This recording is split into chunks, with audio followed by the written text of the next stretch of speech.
Ciao a tutti, oggi diciamo che iniziamo la rubrica dei veleni, delle sostanze tossiche che vediamo più frequentemente finire purtroppo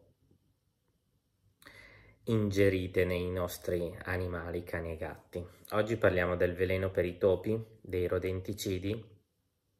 che vengono utilizzati da parecchie persone quando hanno un problema legato ai roditori. Un veleno che viene, secondo me, utilizzato troppo, abusato, di libera vendita e che crea ogni anno tantissimi problemi a noi medici veterinari,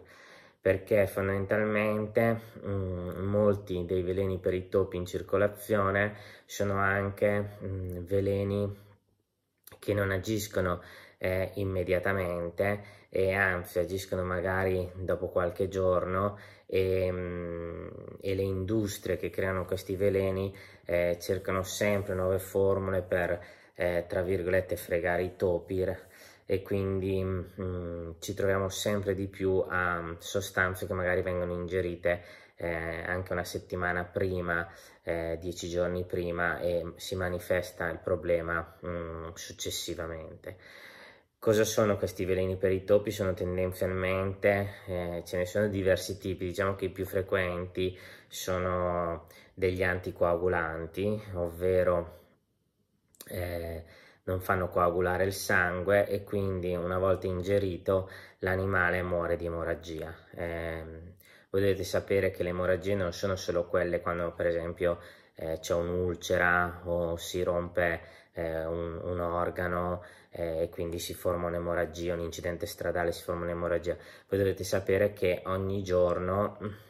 i nostri organi possono avere delle piccole emorragie, per esempio l'intestino, i polmoni hanno delle piccole emorragie che sono banali, fondamentalmente gestite dal nostro sistema della coagulazione. È ovvio che se un cane o un gatto ingeriscono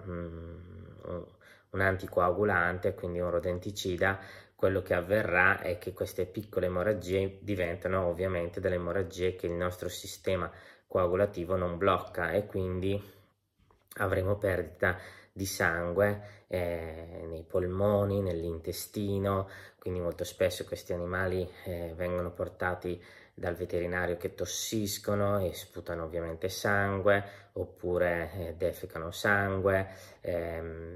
ovviamente sono anemici, quindi si controllano le mucose e sono pallide se non bianche, e quindi fondamentalmente l'importanza di controllare le mucose dei propri animali è essenziale per non arrivare proprio col cane ormai collassato perché non ha più un goccio di sangue. Muoiono fondamentalmente, ripeto, per emorragia e quindi è una morte anche molto brutta. Fortunatamente è uno di quei veleni, il rodenticida, in cui esistono degli antidoti, in cui esiste un farmaco che va a bloccare chiaramente, che va a contrastare, ad antagonizzare l'effetto dell'anticoagulante e quindi ci aiuta a bloccare chiaramente queste emorragie. È chiaro che in situazioni molto gravi questi animali poi necessitano anche di trasfusioni e quindi la necessità di avere animali sempre donatori è sempre una delle soluzioni da tenere sempre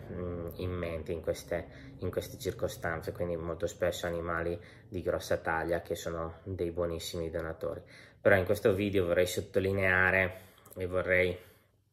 anche fare una piccola polemica sul fatto che questi veleni sono troppo facili da reperire, sono troppo facili da reperire da chiunque, vengono abusati, si mettono i veleni ma non si mettono cartelli in cui si dice guardate abbiamo usato questi veleni, tenete gli animali dentro. Io quando ho dei proprietari che hanno il problema magari che sono infestati dai topi e vogliono utilizzare questi veleni, dico sempre